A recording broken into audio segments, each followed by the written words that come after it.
तो आज के स्मैकडाउन के एपिसोड को देखने के बाद सबसे बड़ा क्वेश्चन, क्या केविन ओवेंस आप सभी के न्यू यूनिवर्सल चैंपियन बनेंगे? So hello everyone and welcome the back to another brand new and latest video. And आज की इस वाली वीडियो के अंदर हम लोग बात करने वाले हैं WWE के आज के स्मैकडाउन के एपिसोड के बारे में, जो कि मेरे अकॉर्डिंग स्मैकडाउन का एक काफी कमाल का एडिशन था। शो के ऊपर हम सभी को पॉल हेमन एडम पियर्स से फेस करते हुए नजर आते हैं, लेकिन एक्चुअली में इस मैच की एंडिंग तब होती है जब केविन ओवेंस बुरे तरीके से डिस्ट्रॉय करके रख देते हैं रोमन रेंस को। वो रोमन रेंस को 3-4 स्टनर लगाते हैं, प्लस एक पॉप अप पावर बॉम्ब भी दे देते हैं अनाउंसर्स टेबल के ऊपर, और बुरी हालत उन्होंने आज रोमन रेंस की करके रख दी है। इसके अलावा शो के ऊपर इंटरकॉन्टिनेंटल चैंपियनशिप का मैच भी होता है, जहां पर बिगी हमें अपोलो क्रूज का फेस करते हुए नजर आते हैं। प्लस शो के ऊपर Dominik Mysterio and king Corbin के बीच भी एक सिंगल्स एक्शन होता है। एंड शो के ऊपर एक ऑब्स्टिकल कोर्स मैच भी होता है, जहां पर हमें बेली सामना करते हुए नजर आती है बियांका ब्लेयर का। तो जो सारी चीज़ें हुई आज के स्मैकडाउन के एपिसोड के अंदर, उनके बारे में मैं आज की इस वाली वीडियो के अंदर करूंगा बात। अगर आपने स्मैकडाउन का एपिसोड मिस कर दिया, डेफिनेटली आपको वीडियो को मिस नहीं करना चाहिए। So without wasting any time let's begin this video. तो सबसे पहले बात करेंगे यूनिवर्सल चैंपियनशिप मैच के पूरे सिनेरियो के बारे में, जो कि मेन चीज़ थी आज के पूरे स्मैकडाउन के एपिसोड की, और हर बार वैसे यही होता है। तो शो की शुरुआत होती है हमारे universal champion tribal chief Roman Reigns के साथ, और आज रोमन रेंस के साथ सिर्फ पॉल हेमन आते हैं। यहाँ पर जे उसो का आता पता होता नहीं है कि भाई वो चले कहाँ गए हैं, और यहाँ पर Michael Cole and Corey Graves जो है वो हाइप करते हैं किस तरीके से लास्ट में स्टैंडिंग मैच अब होने वाला है Roman Reigns and Kevin Owens के बीच रॉयल रंबल पेपर व्यू के अंदर। उसके बाद Roman Reigns and Paul Heyman ring के अंदर आते हैं, एंड यहाँ पर जो रोमन रेंस है वो बात करते हैं किस तरीके से लोग ये चीज़ के बारे में बात कर रहे हैं पॉल हेमन कि पिछले हफ्ते एडम पियर्स ने हम लोगों को धूल चटा दी, हम लोग चालाक नहीं बन पाए, और एडम पियर्स हमसे ज़्यादा चालाक बन गया और उसने रिप्लेस कर दिया केविन ओवेंस को अपने आप से, ताकि अब जो केविन ओवेंस है वो मेरा फेस कर पाए रॉयल रंबल पेपर व्यू के अंदर और मुझे हरा पाए। और यहाँ पर उसके बाद जो Roman Reigns and Paul Heyman है वो कहते हैं कि हम लोग ये जानते हैं कि cards are subjected to change,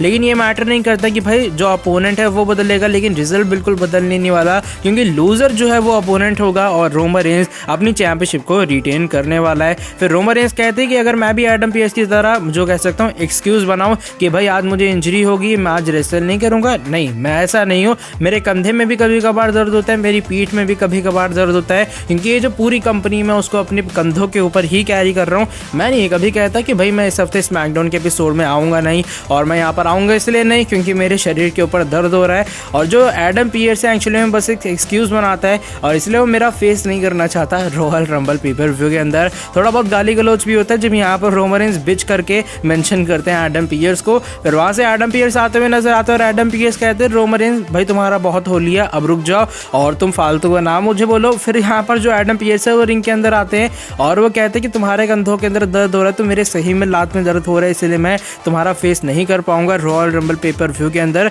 तो यहाँ पर रोमन रेंस कहते हैं शायद तुम अपनी जो दर्द है वो सह नहीं पाते हो, इसलिए तुम WWE के अंदर कभी रेसल कर ही नहीं पाए, तुम सीधा रिटायरमेंट के बाद ही WWE कंपनी के अंदर आ पाए हो। तो ऐसे ही करके जो रोमन रेंस लगातार बेइज्जती करते हैं एडम पियर्स की पूरी फिजिकल अपीयरेंस की, और पॉल हेमन साइड में खड़े हंसते होते हैं। एडम पियर्स कहते हैं पॉल हेमन तुम्हें ज्यादा हंसी आ रही, तुम्हें ज्यादा मजा आ रहा है, और पॉल हेमन कहते हैं हाँ भाई मुझे तो आ रही है। जो रोमन रेंस है वो पॉल हेमन को माइक पकड़ा देते हैं, और यहाँ पर गर्मा गर्मी इतनी बढ़ जाती है कि जो पॉल हेमन है वो चैलेंज कर देते हैं एडम पियर्स को, और वो कहते हैं तुम्हें ज्यादा दम है तो आओ आज तुम और मैं आपस में रेसल करते हैं स्मैकडाउन के मेन इवेंट के अंदर। और उसके बाद जो रोमन रेंस है वो सोचते हैं कि भाई ये क्या कह रहा है, और एडम पियर्स भी जो मैच है वो कंफर्म कर देते हैं कि तुमने जो कहा वो सच है, और जो तुम्हारा कॉन्ट्रैक्ट है मुंह बोले वाला वो कंफर्म है, और आज मैं तुम्हारा फेस करूंगा स्मैकडाउन के मेन इवेंट के अंदर। अब जब हम लोग मेन इवेंट की तरफ बढ़ते हैं, हम लोग क्या देखते हैं शो के ऊपर एक बैक स्टेज सेगमेंट होता है, और यहाँ पर रोमन रेंस पॉल हेमन को कहते हैं कि पॉल हेमन मुझे लगा था तुम काफी समझदार हो, तुम माइक के ऊपर काफी अच्छी तरीके से बोल लोगे, लेकिन तुमने माइक के अंदर ढंग से बोल नहीं पाए, और तुम्हें जहां बात बातों से खत्म कर देनी चाहिए थी, तुमने एक मैच कंफर्म करवा लिया बेफालतू का, और आज तुम्हारे कारण मुझे भी तकलीफ हो रही है। लेकिन देखो पॉल हेमन मैं इसमें तुम्हारी कोई मदद कर नहीं सकता हूँ, तुम्हें खुद जाके फेस करना होगा, क्योंकि तुमने ये जो सरदर्दी है खुद मोल ले ली है। फिर हम लोग मेन इवेंट की तरफ बढ़ते हैं, जहाँ पर एडम पियर्स रिंग के बीचों बीच खड़े होते हैं। पॉल हेमन के एंट्रेंस होती है विदाउट कोई थीम सॉन्ग के, और पॉल हेमन जैसे स्टील चेयर की तरफ से चढ़ने लगते हैं रिंग के अंदर, वो अचानक से लड़खड़ा जाते हैं, और पॉल हेमन कहते हैं भाई मेरे पैर में लग गई है चोट, लगता नहीं है मैं चल पाऊंगा। फिर से वो चलने का ट्राई करते हैं और वो बहुत लंगड़ा के चलते हैं, यानी भाई वही ड्रामेबाजी हो रही है एडम पियर्स वाली। और उसके बाद जो रेफरी वो चेक करने आते हैं पॉल हेमन को, और पॉल हेमन कहते हैं रियली सॉरी मैं आज लड़ नहीं पाऊंगा एडम पियर्स। एनो रिंग साइड के ऊपर बैठ के कहते हैं cards are subjected to change, कि जो मैचेस हैं वो बदल भी तो सकते हैं, फिर रोमन रेंज का थीम सॉन्ग प्ले होता है, रोमन रेंज एज रिप्लेसमेंट आते हैं यहाँ पर एडम पियर्स की नहीं बल्कि पॉल हेमन की। फिर रिंग के अंदर आने के बाद तुरंत रोमन रेंज एक सुपरमैन पंच लगाते हैं एडम पियर्स को, और रिंग साइड के ऊपर जब हम लोग जाते हैं तो एडम पियर्स एक हल्का सा मुक्का मारते हैं रोमन रेंज को। एंड ये मैच कभी ऑफिशियली शुरू नहीं होता है, थोड़ा बहुत ब्रॉल होता है और रोमन रेंज बुरी हालत करके रख देते हैं एडम पियर्स की। फिर जहां थंडर डोम के ऊपर से उन्होंने केविन ओवेंस को फेंका था वहीं पे वो फेंक देते हैं इस बार एडम पियर्स को, और जैसे ही वहां से उन्हें मारने चलते तुरंत केविन ओवेंस आते हैं। And Kevin Owens and Roman Reigns के बीच अब शो के ऊपर ब्रॉल हमें शुरू होती हुई नजर आती है, जो केविन ओवेंस है काफी बुरे तरीके से हावी होते हैं रोमन रेंज के ऊपर। उसके बाद हम लोग रिंग की तरफ भी जाते हैं जहां पर हमें जो रोमन रेंज है एक सुपरमैन पंच लगाने चलते हैं केविन ओवेंस को, लेकिन केविन ओवेंस उसका ब्लॉक करते हैं और एक स्टनर लगा देते हैं यहाँ पर वो रोमन रेंज को। फिर हम लोग रिंग साइड की तरफ भी जाते हैं और यहाँ पर एक और केविन ओवेंस स्टनर लगाते हैं रोमन रेंज को। फिर एक पॉप अप पावर बॉम्ब भी पड़ता है इस बार रोमन रेंज को अनाउंसर्स टेबल के ऊपर केविन ओवेंस की तरफ से, और करीबन 2 से 3 लगातार स्टनर्स के बाद और एक अनाउंसर्स टेबल क्रैश के बाद हमें जो रोमन रेंज है शो के ऊपर भाई पूरा फैलते हुए नजर आते हैं। तो कुछ इस तरीके से आज के पूरा जो स्मैकडाउन के एपिसोड है उसकी एंडिंग होते हुए नजर आती है।